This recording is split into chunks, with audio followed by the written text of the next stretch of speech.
I don't see, I don't see Nicole either.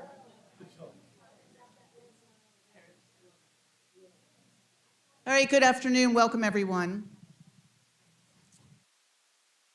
Today is Indigenous Peoples Day.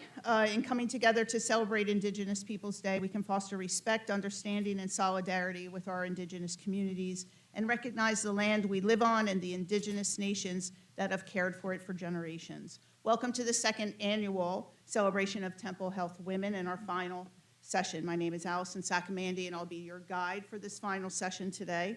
As we come to the end of this year's event, it's a great opportunity to really reflect on what we've created and the importance and value of the activities like these that we do here at the Temple Health community. And to reflect on what we started and where we are today, please welcome Dr. Amy Goldberg, the first female dean of the Lewis Katz School of Medicine.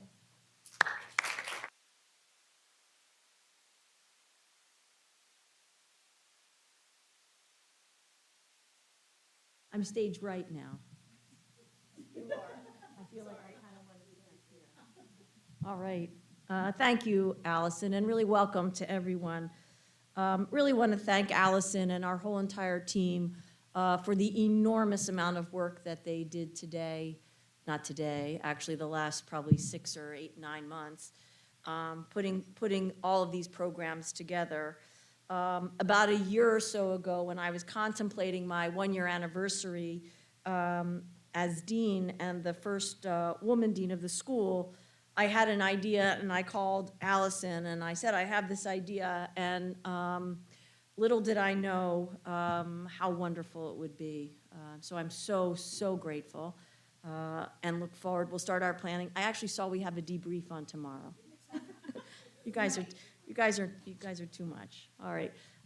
When we started this event last year, we knew we wanted to expand it to allow more people to join us and make it bigger and bolder, like I always like to say. And we've done just that. We've had over 100 people at each of the sessions today, not counting those who are streaming it on YouTube. And it is really just absolutely tremendous. As I said, I really want to thank Allison and the whole team for really the success of the program and all the different programs, and really giving so many people an opportunity to participate and to celebrate. It's so important to do that, to really celebrate and participate and be empowered. The women of Temple Health, we are certainly remarkable and are exceptional. This is an amazing group of talented and dedicated women. Over the course of my career, I've worked with colleagues and institutions around the country, and I say without hesitation that the commitment and dedication we have here at Temple is second to none.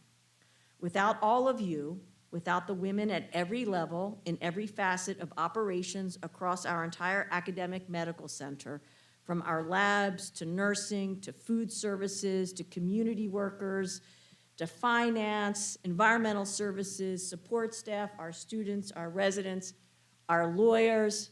That's for you guys in the back there, Jill and Anna. Our lawyers, without all of you, we do not have a school, we don't have a hospital, and we don't have a mission. I know how proud I am of the work that happens here at Temple, and I hope that you are too.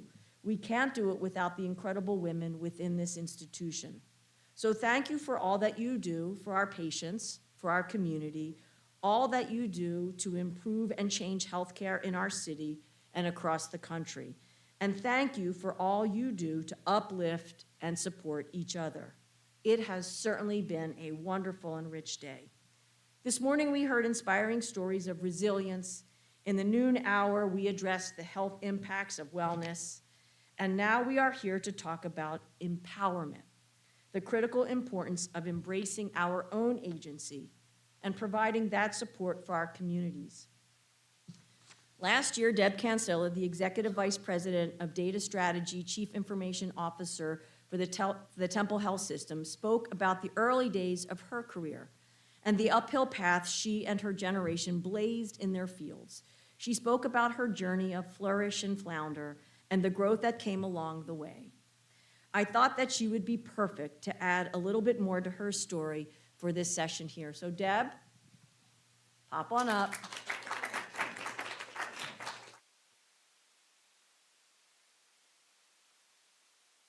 First, I'm not sure if I blazed anything or I got blazed in the process of my career, but one way or the next, I'm here today. And so it's October 2024, and it's a year later. This is version 2.0, which is my language. It's like a software upgrade. And each time you put a software upgrade, we know it gets better and better and better. So a couple of the things that I heard again this year, and it just is very inspiring. We use that word a lot today. The talent and the accomplishments of the leaders that spoke today was incredible and impressive beyond, I think, what anybody could imagine. The fact that 3 sessions ran today with multiple speakers at each session was incredibly impressive. One of the things I try to do, though, is I assimilate as I listen to the speakers talk, and there were common themes. So irregardless of the story that was told, the things that I took away were basically every single person who presented demonstrated hard work and commitment in what they did and the challenges that they faced. All of them had challenges. Nobody sailed through where they are today without learning how to overcome those challenges. They were inspired, irregardless of how hard their journey or their path was. They were still inspired by today and what tomorrow holds for them. They were could speak articulately about their accomplishments, and that reflected just this beautiful sense of pride. So congratulations to the Temple Women's Health community and the accomplishments and the success of past and what I know is to come in future. So today we heard firsthand of resilience and the ability to recover. So just the continued commitment every time you're down to getting back up and pushing through where you are today. It's developing that community so that when you fall upon hard times, you get back up and you've got people you can go to for support. We also heard about relationships, and again, one of the things that resonated with me today is that it's not the challenge of building the relationship, it's how you repair the relationship. So when things go wrong, how do you respond? How do you act? How do you repair that relationship? And that's really what matters going forward, something incredibly important to remember. We also learned about the 2.0 mind, and for those that didn't catch that session, it's the ability to, it prevents us from thinking big picture, but keeps us kind of in a reactive mode. And so it's the transition and the skill set to learn how to move from that 1.0 or 2.0 mindset to something bigger than that, which I think we call the 3.0 mindset. So we're all on our journey there. And I think most importantly, one of the things that I will take away personally from today is the question at the end of every day that we need to be asking ourselves, which is, how will you take care of yourself today? Because in the absence of taking care of yourself, you can't take care of anybody else. So after 2 years of successful programming, and in closing, I just want everybody to know that this would not be possible without the vision of a strong leader. Dean Goldberg, your boldness of your actions, the strength of your leadership, and the commitment to your purpose is reflective in what we've been able to experience today. Thank you.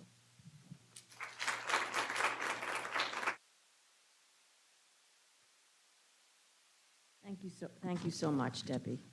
Appreciate your thoughtfulness and putting it all together for us.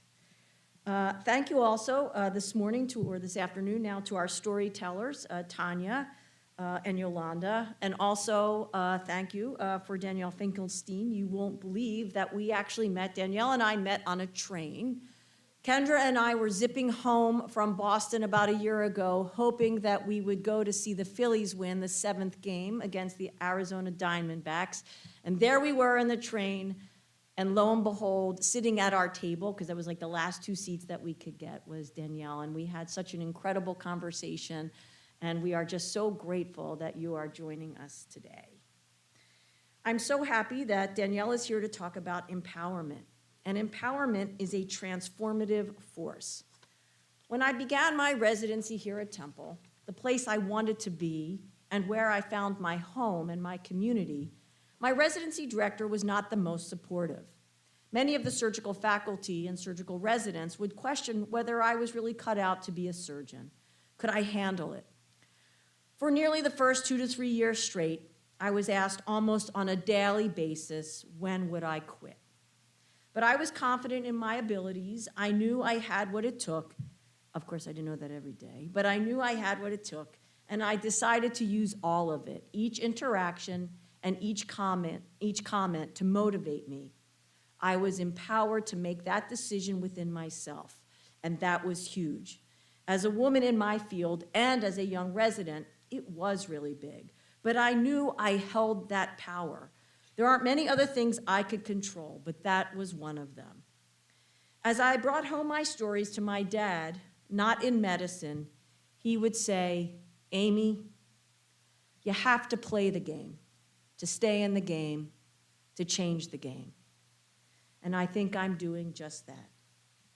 A couple years ago, during alumni and reunion weekend, I had the opportunity to reconnect with one of my former chief residents. He was a Temple Med alum on his 40th reunion. I remembered how he would read the Inquirer's want ads on morning rounds to help me find my next job, assuming that I would quit. As I told this story during my comments at the Dean's brunch, I peered out in the audience and asked him, "How's that working for you now, Joe?" And I have to say that was an incredibly empowering moment that I had not expected, to tell that story and to reach out to him in that way. When we start with ourselves, it creates a ripple effect.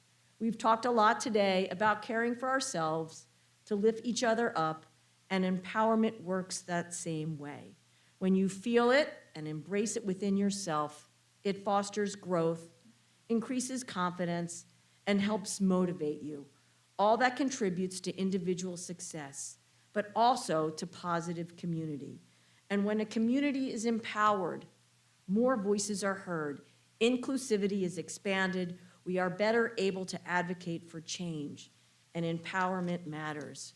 So thank you again for being here. We are making a stronger Temple by supporting strong women, and I am so grateful for that. Thank you.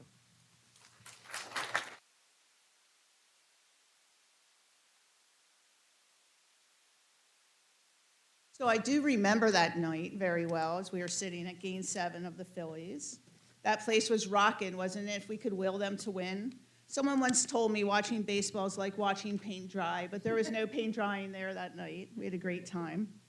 But as it turns out, Kendra and Dr. Goldberg had told me they had met this powerful person on the train, powerful woman, and that she had started this not-for-profit to help empower young women and girls, and who, in their view, would be a perfect keynote for our celebration this year. And so this is the first time that I actually heard about our next guest, Danielle Finkelstein.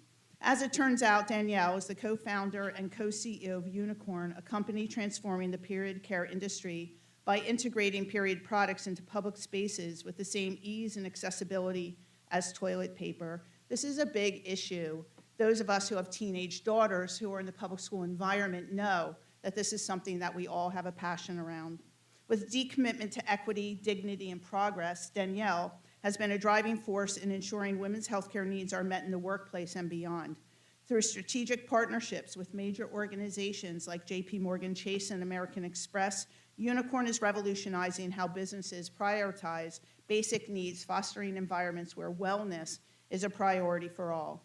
With over 20 years' experience in fashion, Danielle has led brand development, merchandising, international expansion for leading global companies, all my favorites, Kate Spade, Coach, and Taylor. She holds a BA in art history and mathematics, how about that combo, from Union College. She's a passionate advocate for women's empowerment and gender equity, and Danielle has been recognized for her forward-thinking leadership and ability to challenge the norms. Please welcome Danielle Finkelstein to the stage.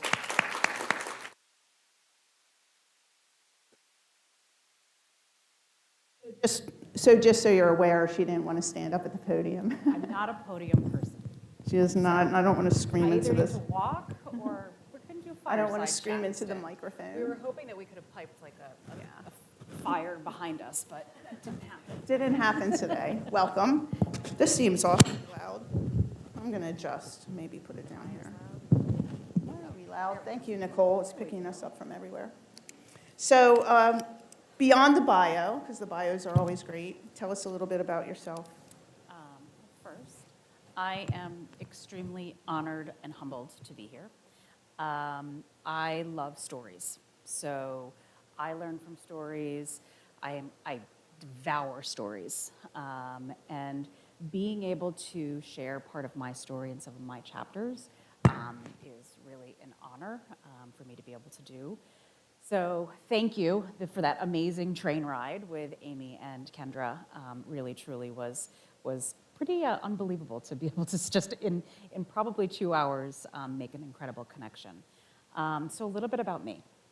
You heard I spent 20 years in fashion. I graduated from college and went right into the fashion world, worked for Ann Taylor, Coach, and Kate Spade.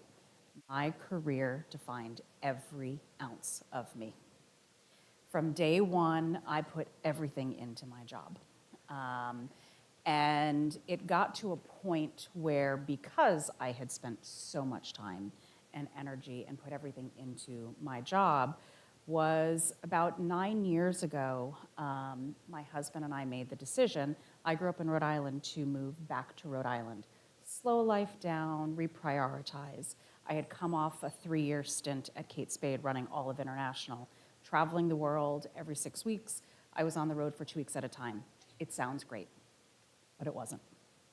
My kids were 2 and 4. And I was missing way too many things in their lives. I was missing too many things in my own life. And at that point, I didn't have a doctor. At that point, I hadn't had a mammogram. At that point, I hadn't gone to the gynecologist. So those 3 years of this at Kate Spade, I was like, okay, this is an opportunity for me to reset my life. This is an opportunity for me to really be able to reprioritize what was happening. So 9 years ago, we moved our family up to Rhode Island, and the intention was I was going to do all those things, reprioritize, spend time on my family. Well, that didn't happen. I took the job as chief merchant at Talbot's. And if you asked my 24-year-old self, that was the dream job. I was finally there. I was finally in the corner office. I was finally an executive. And I had worked so damn hard to get there. And here I was. I left my house every single morning at 5:30 in the morning. I didn't get home until 9 o'clock at night. And I was lucky if I got to tuck my kids into bed. I missed first days of school. I missed soccer. I missed plays. I missed parent-teacher conferences. And it came to a point where I had lost myself. I was totally burnt out, and it was a toxic environment. And I have to thank my husband. I'm with my college sweetheart. He was the one who said to me, he's like, babe, you're a shell of yourself. It's almost like you're an abused wife, but I'm not doing the abusing. And it was like that moment had me pause and say, wait a second though, my career has defined me. I'm in that role. I got there. I came from super humble beginnings, and I finally was there. But what I realized was that it was more important for me to really focus. And once I heard him say those words to me, we'll figure it out, what you should know is I was the breadwinner in our family. And so financially, this was going to be a huge hit for us. And we made the decision. And so August 15th of 2018, I walked into my boss's office, the CEO, and I handed in my resignation. And that was the last day of my career in fashion after a 20-year career. It was the bravest, the most courageous, the scariest risk that I ever took, but it was the best one I ever took. When your career defines every ounce of you, it's really hard to retrain. It's really hard to find that space to really think about what else defines me. And I will tell you, you always hear the phrase, the oxygen mask. Well, I forgot about my oxygen mask for a long time. And it was about that time to finally make myself a priority, because I forgot about that. And I actually had to rechange. Oh, I don't have a clicker. Oops. Sorry, love. Yep. Click, click, click. That's okay. what became my priority was this. Because I had, for too many years, back one. For too many years, when I started really being intense in my job was they were 2 and 4, and now they are 14 and 17. And so I had to reprioritize where my life was and what my priorities were. So that's a little bit about me and sort of my background before we jump into this next crazy other side of the Awesome. world. So tell us a little bit about your cousin and how you started the business with her. Yep. So really, this is, I call it my heart. I'm sorry, I'm like looking, wrong way. So the part 2, I'm sorry, thank you, you're the best. Literally, no, the part 2 of this chapter for me was finding my purpose. And so those sleepless nights after leaving my job, there were many sleepless nights, I would get up in the middle of the night and I would write. I had to remember what I was good at. I had to remember what my priorities were. I had to remember what I was grateful for. And I started journaling, and I still journal to this day. I had never written before, and now I write every single day. Tons of gratitude. I do a lot of just like visioning, but it all started then. And what I did know is that what I was missing was purpose. And I needed to figure out how to get my passion back. What was going to be that passion? And this is where the world is bananas. I truly believe, like, I get a moment, I meet Amy on a train. This is like, there are certain mysterious things that happen in life. And I think we all know when one door closes, another one's going to open. And here was mine. I had a cousin who lived an hour away from me in Duxbury, Massachusetts. I had not seen her in over 30 years. Our dads were first cousins. And I reached out to her. Good old social media, 6 years ago. I sent her a DM, said, hey, listen, you live an hour away. I would love to grab lunch. She responds, fantastic, we meet up. And over this lunch, I find out that she's in a transition as well. So she spent over 20 years in consumer packaged goods, Coke, Pepsi, Nestle. Very similar themes. She was never home. She's actually Titanium for Life with Marriott, which is not, and she's like, it's not a badge of honor. It means she was on the road so much that she was never home with her family. And she was given this amazing opportunity, as she was the breadwinner also in her family, and they gave her the opportunity. You can move to DC or Chicago, open door 1 or door 2, and she's like, I'm not going anywhere. I am staying where I am. This is where my family is. So she took a severance. And so we were both at this transition moment. And we're talking about our lives, talking about our families. And she was fascinated because of the food industry that you knew the ingredients of everything in the grocery store. You go down any aisle, you know what's in your ketchup, you know what's in your dog food. But you want to know what you don't know what's in? Is your period products. And I live a very organic lifestyle, so we're having this conversation. This is over a 3-hour lunch. I had not seen this woman since we were literally kids. And she's like, what do you use? I was like, I use Tampax. She's like, yeah, exactly. Like, have you thought about like your period products? And I was like, no. So we finished this lunch, and at the end of the lunch, she's like, how funny would it be if we worked together? And I was like, is she insane? I'm like, I literally just walked out of my job. Like, I need to take some time to regroup and really like figure out what was going to be my next. This is where what I love right now about where I am in my life. What I had missed for probably a good 3 to 6 years, I had stopped learning. So the minute she sparked something in my mind, I was like, oh, I got to go do some research on this. I need to go figure this out. I need to go see what this really is about. And what I can tell you is that 2 weeks later, her and I had started the company. And what it was that I was intrigued by this new idea. Number one, which I should say, what we promised and committed to each other was that we would still make sure that our families were our priority and that we were our priorities before anything else. That is how, like, the core values of what we set for our company, that was the number one thing, was that we set that first. The second was we wanted to create a better product. And then the third was, let's do this for this next generation of women. And so those three things were about, we can be in this environment, we can build a company that we never thought we'd ever be able to work for, because it's not how it was in our old life. And number two was, we got to actually create a product that was better for us. And then most importantly, how did we support this next generation, our daughters, your daughters? How can we support them into doing this? And so we had, for 3 years, an extremely successful retail business. Thousands of retail stores.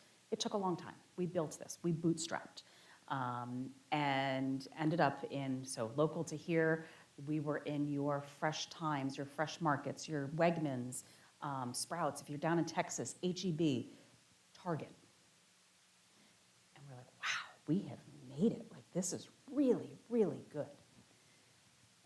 And on top of it, we were doing a tremendous amount of work with nonprofits. We were making a tremendous amount of donations. In total, we made over 5 million donations of period pieces, and really during COVID, hit that even harder. And what we kept, though, reflecting on was, we're doing really well, the business is performing, but there's something more here. We're missing some of this impact when we talk about impact. And we couldn't quite figure out what that impact was, but we knew that there was something else in the business that we had to figure out. How about that? You know, this morning we heard from a lot of people who had to sacrifice or change jobs or change their, hours in order to give back to their family. Like, and you've mentioned twice now that you were the breadwinner, your cousin was the breadwinner. Like, how do you get over that fear of leaving that behind and just sort of, jumping off the cliff?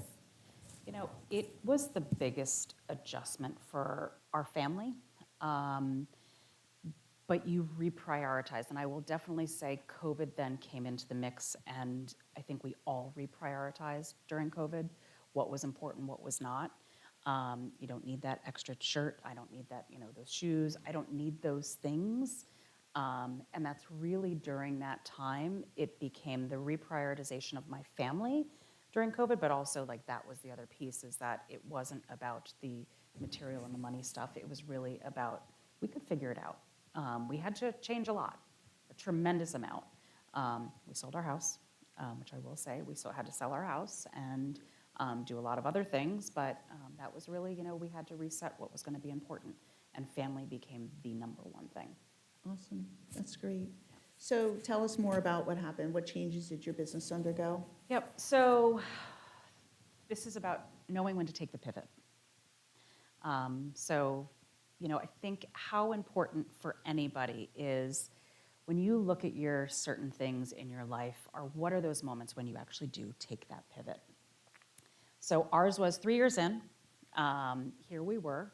We were doing a business evaluation. I'll take that from my corporate world, thank goodness. Like, corporate was able to, every year we would do our evaluations, and we were going through looking at the business, looking at the future strategies, what were these things. So what I can share with you is that Thyme and I have become obsessed with, so Thyme is my co-founder, my amazing co-founder, and cousin. We've been obsessed with bathrooms since day one. So if you looked at our camera roll, like I could show you right now, every place I go, I take pictures of bathrooms. And the reason I would, first I'm gonna actually ask the room, does anybody carry a quarter with them? Anybody in this room have a quarter? Because if you do, okay, we got 2 people, okay. So what we will say is why we've been obsessed is every time we've walked into those bathrooms, there is those big, stupid, archaic machines. None of us have quarters. They're always broken. And if you did have a quarter, 9 out of 10 times, it is broken, so you actually can't get the period products that you need. And they're a little rusty, and then if you do get that product, it's probably from 1980. And so we became so obsessed with this. And why we also became obsessed is there is a data point, which is very important to know, is that 1 in 4 women and girls here in the United States experience period poverty. And what that means is that they are missing school and they are missing work because they can't afford or they don't have access to period care. And so when we think about what our original mission was advancing women in society, was creating a better product, we were never going to do that with selling a premium product on shelf. And it sat back as a team. We all sat down. And as soon as we started talking about this, it inspired every single one of us. We were like, we've got to solve this. There's something here, there's something bigger here that we can actually solve that isn't going to be from that boxed product. And this was probably the scariest. Courageous, I walked out of my job, that was one. The second was, we had a successful business, we made the decision to shut our retail business down, to then go move our business over to this other brand new concept, which we had not even really put to business yet. But we knew if we were going to stick to our original mission, sticking to that, advancing women in society, this is where it had to be. Wherever there is toilet paper, there has to be period products. This is just what Allison was saying. This is dignity. This is access. This is equity. This is basic wellness. Like, period products should be wherever there is toilet paper. Awesome. Tell us a time when you had to step outside your comfort zone. So this is our story. So Unicorn's Am I born. turning the page, or Yes. where are we? No, I'm not. There we go. So Unicorn is born. So why unicorn? Unicorn is magical. Unicorn is feminine. Unicorn is powerful. And we needed something that was rememberable. So from day one, we have banked. It's our first dollar in our business. We've banked with JPMorgan Chase. So 3 years in, we launched Unicorn, super excited, and our business, like, everything's a roller coaster. Like, you're always like this in startup world. But, business was like this, and we were doing great on shelf. And then, I'm telling you, like, some of our investors were like, what are you doing? We said, listen, please just trust us, like, please. And we had to have, like, a business case behind it. But we've banked with JPMorgan Chase since day one. And our banker, she had the most powerful story. She grew up in Brazil, moved here when she was 10 years old. Her dad was a single dad, so she moved here with her dad, and she was that girl. She couldn't afford her period products. So she was extending her pads way too long. She couldn't do volleyball after school, and so she carried all of this shame always. Then she went for her first job at 25, went out and bought this beautiful white suit, and she's telling us this story. And she said, I was that woman. I went to the bathroom before I stepped into my interview, and she said, I got my period. She goes, I walked out. I didn't even go into the interview. That's a sliding door moment. What could have happened to her if she had actually walked in? Because she's a very successful banker to this day. And she said, I'm so inspired by what you were doing because I don't want that to happen to anybody else. Your story has to be told to JPMorgan Chase. We've got to get it up in here.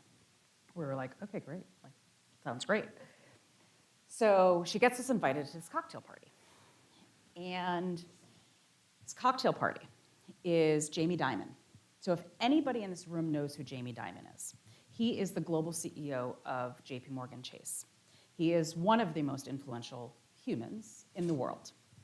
So Thyme and I are like, we get invited to this cocktail party.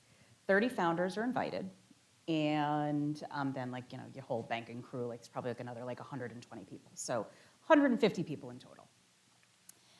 And if I could play the song Eminem right now, Lose Yourself, I would.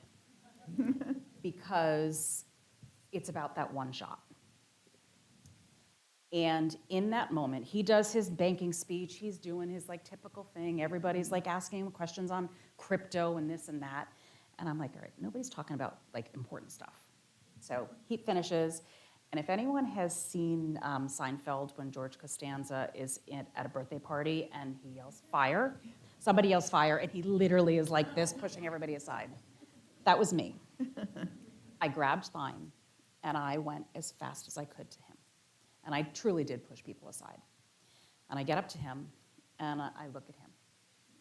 And I said, Jamie, thank you so much for having us here. We've been banking with you since the beginning of our business. I have to ask you a question. This is a really strange question. And he's like, shoot. I said, do you carry toilet paper around with you? I asked Jamie Dimon, do you carry toilet paper around with you? And I can see my banker on one side and Thyme on the other, like, what did you just ask? And I said, I know it's a strange question, but you talk all the time how much and how committed you are to your employees and how important your branch employees are to them.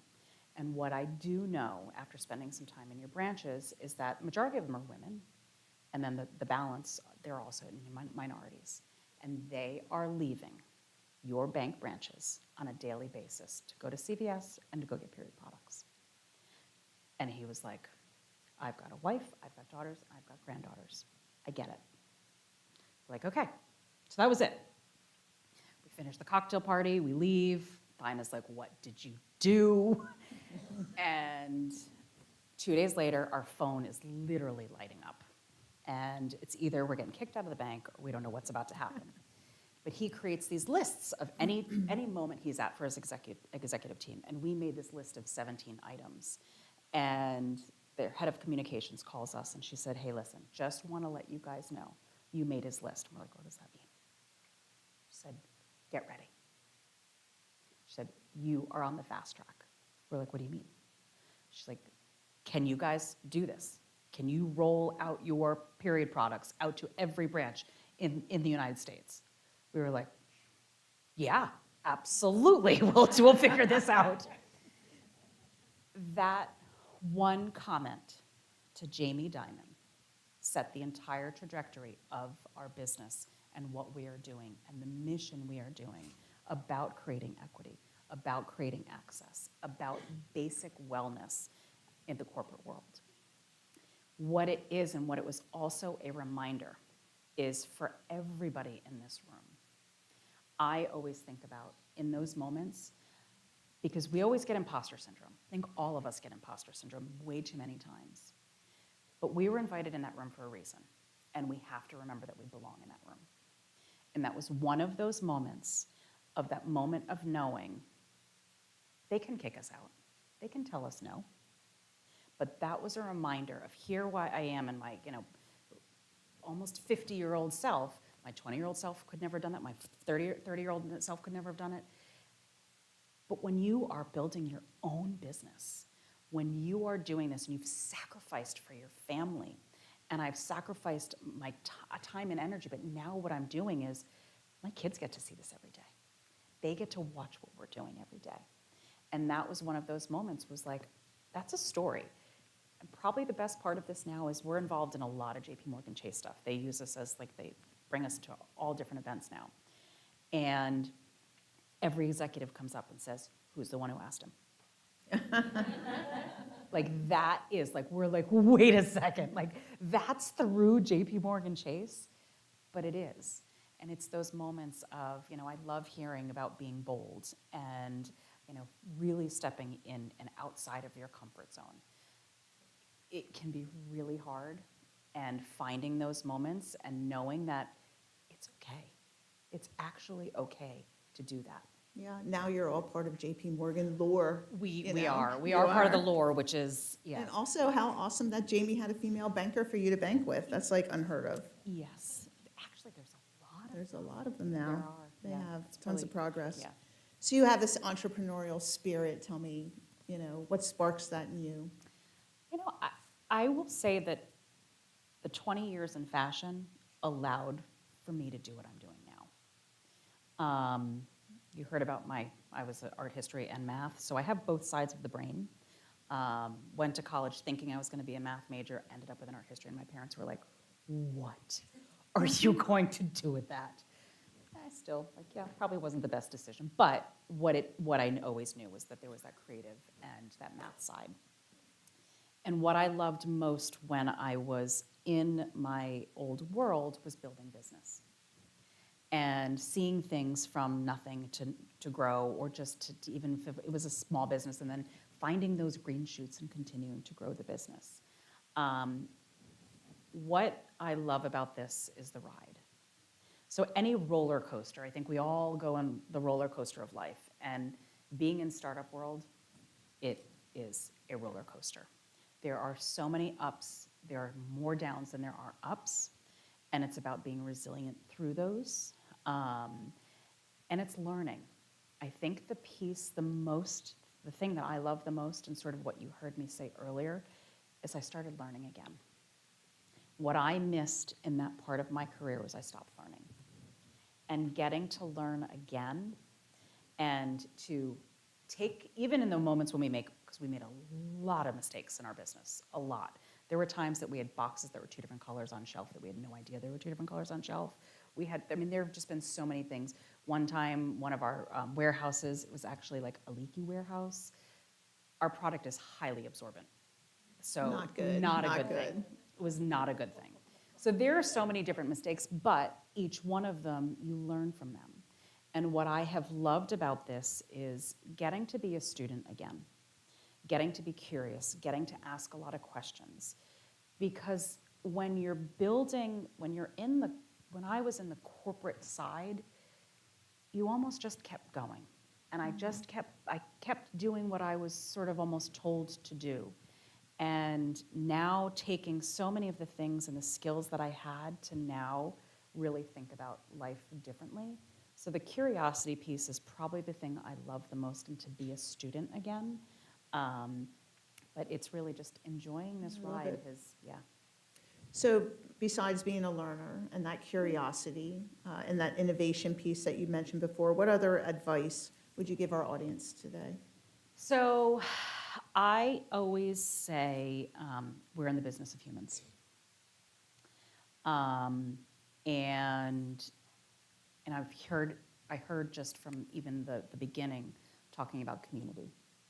And relationships are what, so yes, there's Jamie Dimon, yep. There he is. And then next one you can go to, sorry. I can't actually. Okay. Someone can- Oh, here it comes. Yep.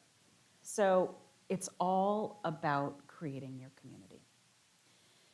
If you asked me 10 years ago and what it would look like, I'd never be sitting here. What this world of entrepreneurship, what this world of startup has given me is an opportunity to make relationships, create community in a way that I never anticipated. You know, I'm a big believer that our network is our net worth. It's really throughout your time, it's finding your own personal board of directors. Who are those people around you who are going to give you that mirror and are going to be honest and upfront with you, that are going to cheer you on, who are also going to pull you up in those tough moments? Really has always been. So why I say we're in the business of humans, because it has to start with the human first. I am a huge, huge believer. That's what I missed during my Talbot's years. Everything was about the business. It wasn't about us as people. And it really has to be about us as people. And that's always one thing that's really important to me. And finding the network, finding the right people around you. So one of our things is we had fundraised in our business. We actually it was a summer, we call it the summer of unlove. Because we went out to 100 different investors asking for money. We had this amazing idea. How could they not want to invest in us? We both came from these great careers. Not $1. We didn't raise $1 until we got the right people around us, until we found the right network around us, until we found the people that understood what we were really doing, what our impact was going to be, what our story was. And it came down to a lot of angel investors who ended up investing in us, but it was more important about finding the people around you who were like-minded, who had the same values as you. When we would tell people that we were moms, but also, well, I will tell you one time, this is crazy. This is not even 4 years ago. We had an investor sit across the table from us and says, "You two are moms. Do you think you can handle this?" And the two of us were literally like, "What?" But what we had to do is, more importantly, we weren't with the right people. And it takes, in any part of life, find the network around you. Find the right people for you. And that has really been such a big, important part for us in this next stage of our I business. love that. I love that, actually. We heard so much about you that night at the game, or I heard so much about you that night at that game, and our hearts were broken that night. But I came away from it and talked to Nicole about planning for this year's event. And then when it came time, we started reaching out to you. I'm sure you're like, who are these two crazy people that are like hounding me? All these messages on like LinkedIn, emails, trying to get in touch with you over the summer. So we ended up having like a great time really planning for this event. But why is it important for you to be here at Temple today? I think hearing, well, one, the passion that Amy and Kendra had on that train ride. I mean, just hit it off with them in that conversation, and love the fact that they were like left a meeting early so they could get back to go to the Phillies. And I Like was planes, all right. trains, I was and like, automobiles. This is autumn, We like should have awesome. filmed Like it. they're figuring out should have how filmed it. to get to this game. Like that's awesome. It was awesome. Our mission, the sign behind us, our mission and what we do every day is around women's health.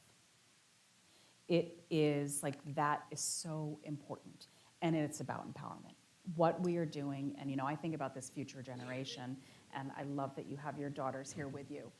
And I love that they're here, and your sons too. But that these girls, they get to hear like the power. We get to be empowered. And this next generation, they are powerhouses. And so that's the part for me was, you're part of this community here, and the impact that you are having on your community is massive. And so knowing, having this hospital here and the work that you guys do within this community and that impact, but also that this was very focused around women's health, that was one of the key reasons. I love it. And also, do we have those quarter things in our bathrooms? Like, No. what do they look like? No, We'll have no, to I find already them. checked the bathrooms. You checked them? I already checked, again, I already checked the bathrooms. I don't know, someone maybe No. better check. Let's call our No, executives. I am, again, as I started out, just honored to be here. And the common theme, and I hope you pulled from mine as well, was you have to take care of yourself. The most important thing that any of us can do is put yourself first. Invest in yourself. Take care of yourself. And then my last piece, Parting words? my parting words is, and this is because of Sarah Blakely. So if you know Sarah Blakely, anybody wear Spanx? Anybody in here wear Spanx? I have Spanx on, so I'll just tell you, like, I wear Spanx. I don't wear Spanx. I do. But what she says, and this is perfect for you guys because you are doing serious things, but what she says is, you can do serious things, but don't take yourself so seriously.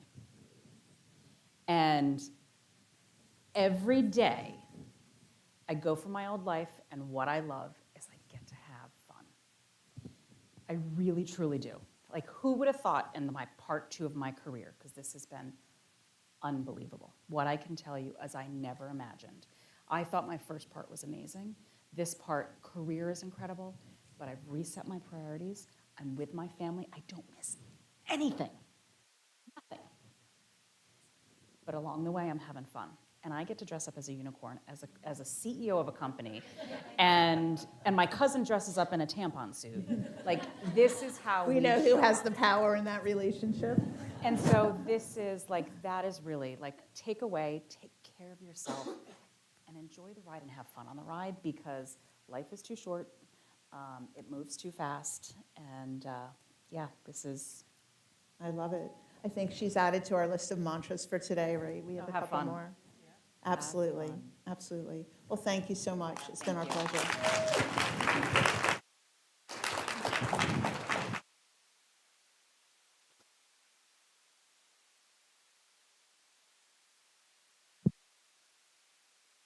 Thank you.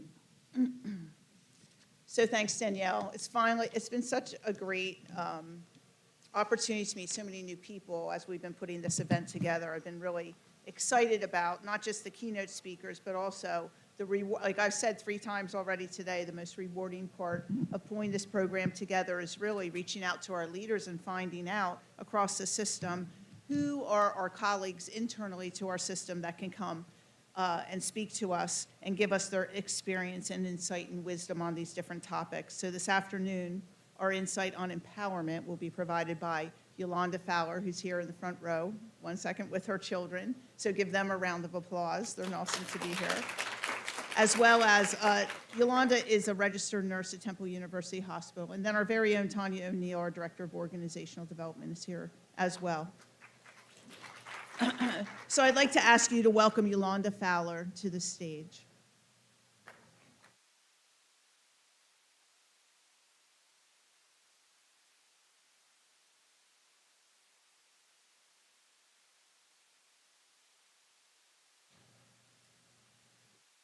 Good afternoon, everyone. Today, I've been given the opportunity to briefly share my story that led to my decision to empower women to advocate for themselves in regards to women's health. In 2016, when I gave birth to my youngest son, a happy occasion almost turned tragic. My son was presumed to be very large in weight, and when I arrived at the hospital in spontaneous labor, it was very clear that the decision was made to give me an unnecessary cesarean based on the assumption that I would not be able to deliver a large baby. Throughout my maternity care, I explained that I had delivered 3 large babies naturally without any complications, but none of that seemed to matter. I was pressured into an epidural, and the next thing I knew, I was being wheeled into the OR for a cesarean when I was fully dilated. I began begging to be allowed to at least try and push, and finally I was heard. I successfully delivered my son naturally in the operating room without the need for surgical intervention. A few hours later, I suffered blood loss due to retained placenta, and I required emergency treatment. But thankfully, both my son and I were discharged from the hospital 2 days later. While I was grateful to be home and overjoyed with my new baby, I couldn't help feelings of resentment. I did not feel listened to, and I felt that my right to autonomy had been taken away from me during delivery. I started to wonder how many other women shared a similar experience, and throughout research, I learned that I was not alone. The statistics were astounding. According to the CDC, 45% of women held back from asking questions or sharing concerns during their maternity care, and 20% reported experiences of mistreatment during maternity care. Some examples of mistreatment included receiving no response to requests for help or being made to accept unwanted treatment. As a nurse, I felt it was my duty to do something, but I wasn't sure what to do. My resolve then turned into advocacy. Through sharing my story and letting women know that they are not alone.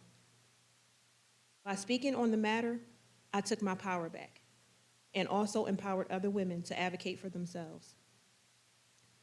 Temple Hospital's mission is to provide the highest quality of healthcare in the community and academic settings. In my opinion, these values will allow women to feel confident in the care they receive, assured of the knowledge of the staff, and empowered to advocate for themselves if the need arises. This supports an important factor, which is a safe space where a woman can receive adequate care that is patient-centered. Thank you.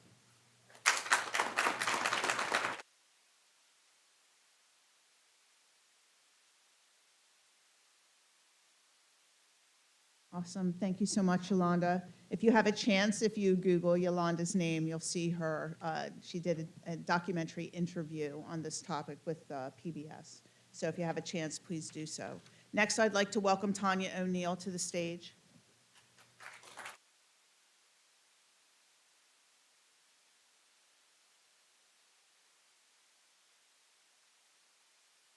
So hello everyone, and good afternoon. And after spending this day listening to so many amazing stories, I truly am both honored and humbled to be before you just for a few minutes, share a snippet of my story. I just want to say that there are days when I'm on my way to work here that I am overcome with gratitude and astonishment as I drive through the neighborhood that I grew up in, also the neighborhood where I bought my first house, walk through the hospital where I was born and later volunteered as a candy striper, just 3 subway stops away, part of the community that Temple Hospital has always served. And I will tell you that that gratitude and that astonishment comes from the fact that I had no plans to go to college. And so to stand before you today, I'm still pinching myself. I felt that it was a luxury that could not be afforded to my family due to our economic circumstances, and I didn't really have a close connection with anyone who had actually finished college. But I did have the good fortune of going to a great high school. So shout out to 227 of Girls High, where post-high school expectations and standards were quite high. So when I shared with my high school counselor that my plans would not include college, she did not accept that and basically empowered me to think bigger, dig deeper, and most importantly, believe in unthinkable possibilities for my future. And so along the way, and even to this day, I've had the great fortune of people who took the time to pour into me, coach, advise, and challenge me to seek out opportunities and overcome obstacles. It's what's driven me to pour back into others through the volunteer work that I do. And you're going to hear about one that is near and dear to my heart. It's the mentoring that I've had the privilege of doing over the last 7 years with first-generation low-income students on college campuses throughout the greater Philadelphia area through the organization Collective Success Network. And if you were here for Zway Kwok's talk earlier, you heard a little bit about that. Because I have been that 17-year-old student with no frame of reference to how the intricacies of college life work, as well as no idea how I was going to fulfill the financial obligation of completing a college education. And on top of that, there were hardly any persons on this particular campus that I ended up on that looked anything like me. Imagine commuting to school at least an hour each way on public transportation, walking into spaces that made me feel uncomfortable in my own skin and unsure of myself. I literally went to school every day, feeling afraid and alone. But as you can see, the story has a happy ending. And that's because, as I stated before, there were those who took the time to share their knowledge and their stories with me, listen to my story, stand up for me, encourage me to embrace positivity, and build supportive networks. And so I come not only with a snippet of my story, but a call to action for all of you here, and I want you to take and spread this to others. Yep, up on the screen, it's an opportunity for you to pour into someone else, to help them see beyond their circumstances and to believe in unimaginable possibilities. And so I am serious. This QR code will work. And because I love this organization, because their tagline is, no student should have to get through college alone. And we actually have charter groups on Temple's campus, Penn's campus, Drexel's campus, and also because of the pandemic, we've been able to spread out to Lincoln and Cheney and so forth.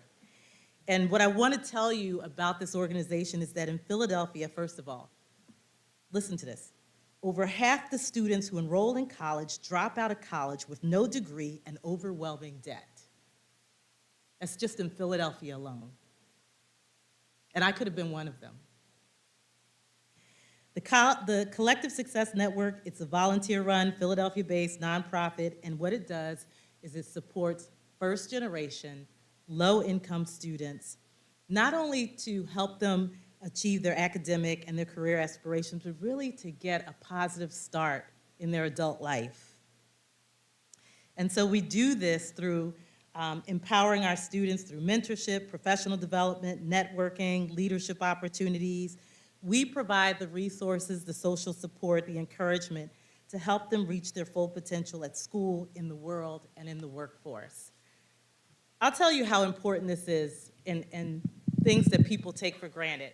I remember getting, and the undergrad I went to was Holy Family. I remember getting to Holy Family after the long bus ride, and I get there, and I have a chemistry class, and I had forgotten my chemistry book. I was afraid to go in the class without the chemistry book. My mom worked night shift as a psych tech at the old Byberry, for those of you who remember Byberry. And she had just gotten home from work, and I went to the phone booth, that's how long ago that was, And I called her and I said, Mom, I need my chemistry book. I can't go to class. Not knowing that, now I know. Like if my daughter had said that, I've been like, girl, go on in that class. They won't care. You know, but I was 17. I had no frame of reference, and I really thought that Sister Loretta was going to say, get out of my class. You're not prepared. I am grateful that I did have good support every night when I got home.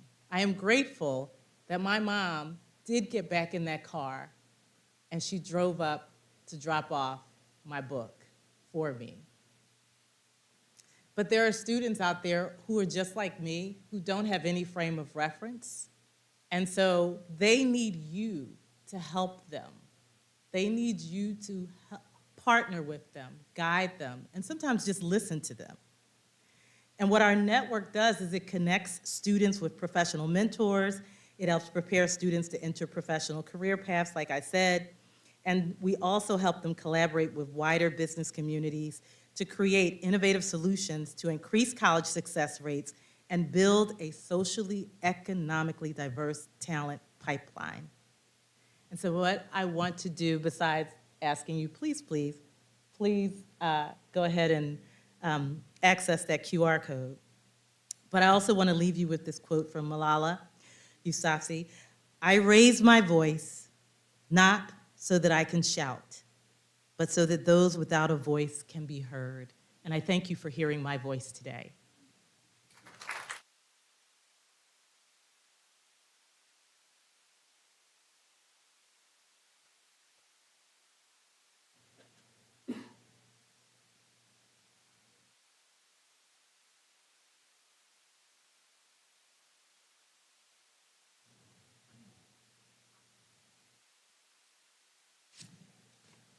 What an absolutely incredible day. Somehow each session has outdone the session before it. So again, thank you to Allison and all of our team that really did so much work to put all three of these sessions together. Thank you to our keynote speakers, Nicole, Zwei, and Danielle. Thank you to our incredible storytellers, Indira, Naya, Gina, Amira, Christine, Kelly, Yolanda, and Tanya. We are so grateful and humbled that you shared your stories with us. We have learned so much about resilience and wellness and empowerment. I would say, Danielle, that we are rich here at Temple Health. We are really, really wealthy here. Whether we work at Temple University Hospital, Fox Chase Cancer Center, Episcopal, Northeastern, Chestnut Hill, we are so wealthy here because we have a network and we have a community and a network and a community with heart. We do make an impact. We make an impact every day, and not just on patients, but of course patients, on students, on residents, on fellows, on each other, on staff. We make impact, and we do live a very, very purpose-driven life. And never, ever take that for granted, because we heard how you can be lost if you do not have that. And our values are treating each other with dignity and respect, and hearing people's voices. That's why we all stay here. People like do a life sentence here at Temple. We stay. Sometimes we stay. We stay for all of the missions and all of the values and all of each other. So I hope you really have enjoyed the sessions as much as I have and have really gotten so much out of it as I have. And we can't wait to start planning for tomorrow. I earlier said that we have the debrief on tomorrow morning to start planning for next year. So thank you all so much for coming. We hope that you'll join us in our reception outside and hang and talk and feel empowered and feel so lucky to be a part of this incredible network, this incredible community, and have this much impact and purpose in our lives. So I hope you have a good evening, and thank you very much.